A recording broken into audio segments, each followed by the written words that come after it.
Annie, épilogue. Moi, j'ai eu l'impression, si tu veux, d'avoir eu plusieurs vies et d'être plusieurs. Enfin, je sais pas comment t'expliquer. Mais que c'est une vie qui paraît tellement chaotique. Il y a une ligne, il y a une cohérence, Je trouve que c'est pas mal quand même. C'est pas...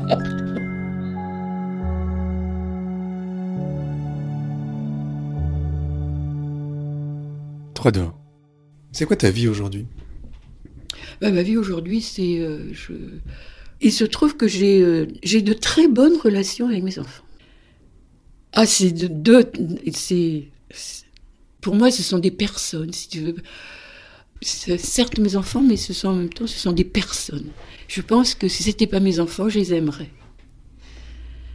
Et quelque part, mais ça, c'est pas moi qui l'ai découvert, c'est une de mes amies qui me l'a dit. Tes enfants t'aiment parce que tu es toi. Parce que ça se voit que mes enfants m'aiment. Alors mes copines qui en ont chié avec leurs gamins pendant des années, qui voient ça, elles disent c'est pas juste. Ils sont allemands, tes enfants ? Oui.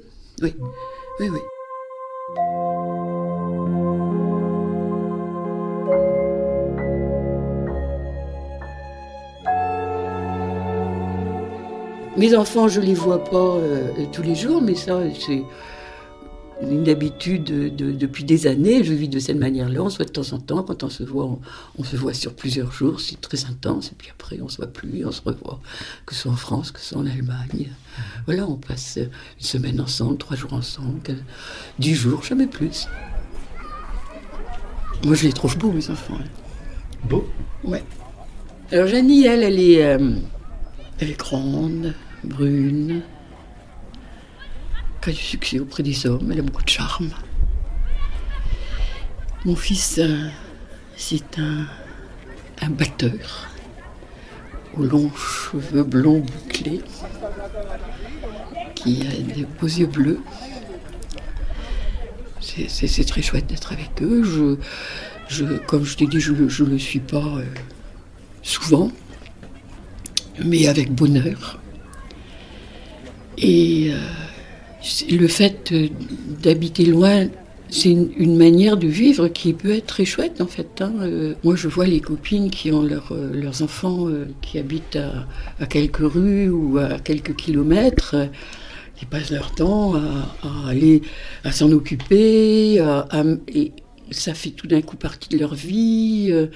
Ça, c'est quelque chose que moi, j'aurais pas pu faire, par exemple, si tu veux. Donc, ça m'arrange bien qu'ils soient plus loin. Ça fait un autre genre de relation et une qualité de relation qui est tout autre, si tu veux, quoi. J'aurais pas pu être dans ce quotidien-là, moi.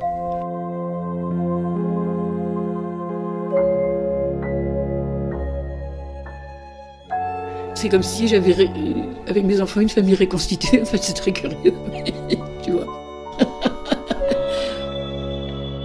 C'était pas gagné parce que tu les as abandonnés. Ouais. Oui. Ouais. Oui, c'est vrai que ça aurait pu être... Heureusement que c'est comme ça. Oh là là, je serais mal si c'était autrement. Il y a quelque chose que tu as réussi profondément. Oui, ça oui, j'en ai conscience aujourd'hui. C'est pas depuis peu, j'ai conscience que ça, c'est une réussite, quoi. C'est pas non plus... Et puis ça a été notre volonté à tous les trois, hein. Ça, on partage ça, ce désir fort-là d'exister ensemble. C'est ça, d'exister ensemble, on le partage fortement, ce désir-là. Ouais, quelque part, tu vois. Mais on existe ensemble en dehors des structures connues, des structures familiales qu'on appelle normales, si tu veux, quoi. Bien qu'aujourd'hui, il y a quand même une diversité de structures familiales qu'il n'y avait pas quand j'étais plus jeune, si tu veux, quoi. Mais c'est vrai que le regard de la société, de certains individus, est très, très, très, très sévère sur les femmes qui osent laisser tomber leurs enfants. Tandis que les hommes ont beaucoup moins de jugement par rapport au même comportement, en fait, je pense. Mais ça doit toujours être un peu comme ça, à mon avis.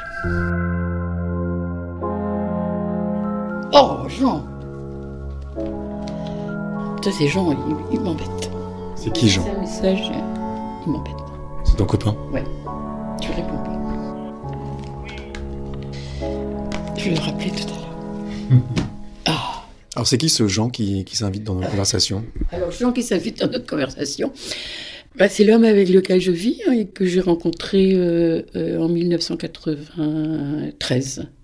C'est une histoire d'amour, donc qui n'a pas plus du tout le même caractère aujourd'hui qu'elle avait à cette époque-là. J'ai rarement rencontré dans ma vie quelqu'un qui est aussi peu jugeant. Mais vraiment.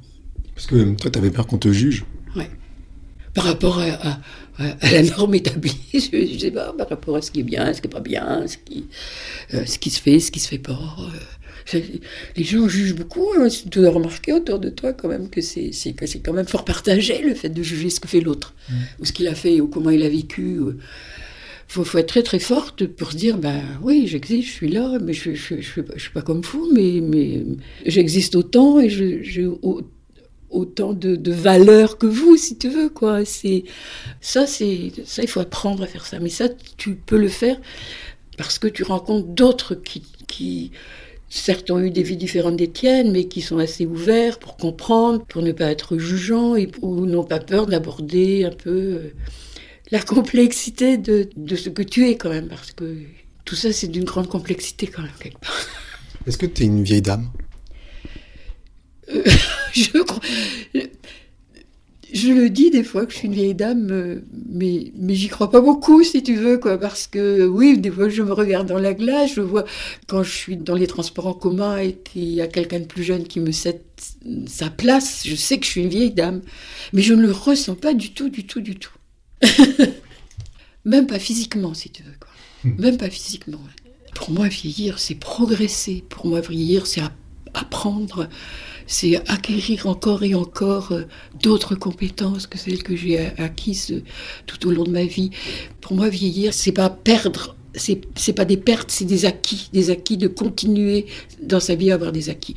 Mais je pense que c'est lié à la particularité de ma vie, si tu veux, parce que la plupart des gens donc élèvent leurs enfants, travaillent, claquent, vivent en couple ou pas, ou en nouveau couple, et arrive le moment de la retraite où il y a une rupture.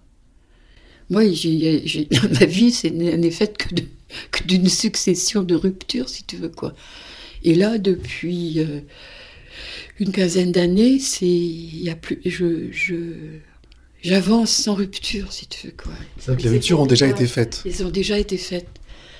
Et je sens la vieillesse comme quelque chose de fort, ou dans une période de ma vie où je suis en possession de mes moyens. C'est extraordinaire.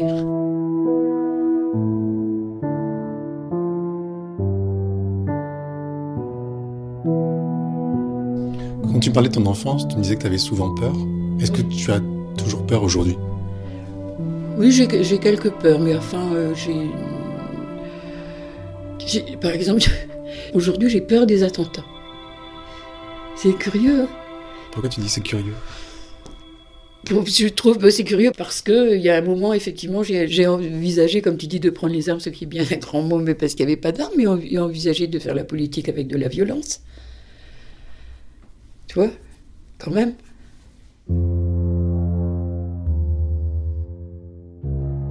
Est-ce que tu es une super-héroïne? Oh non, je sais pas trop. C'est une héroïne, si je pourrais être une héroïne de roman, par exemple, le roman de ma vie. Je ne sais pas. Qu'est-ce que tu en penses? Moi, je pense que oui, sinon je serais pas là. Voilà, c'est ça. Donc, si je suis là, c'est que j'en suis une super-héroïne. Voilà. Aujourd'hui, si tu veux, je me comprends. Ce qui n'a pas toujours été le cas. J'ai toujours quelque part été à la marge, mais dedans quand même. J'ai jamais été complètement à la marge. Et je reviens de loin. C'était un hiver ensoleillé, je suis née au bord de la mer. Tu vis tranquillement, les soldats arrivent, ils tuent. Comment je vais faire? Je vais pas pouvoir vivre comme ça, c'est pas possible, faut que je trouve autre chose. On était assez joyeux en fait. Je suis allée jusqu'à coucher avec les Allemands et faire des enfants qui restent en Allemagne, quoi, si tu veux. Quelque part, je suis une aventurière. Toi, t'avais peur qu'on te juge? Ça se faisait pas beaucoup à mon époque. Ça me regarde moi.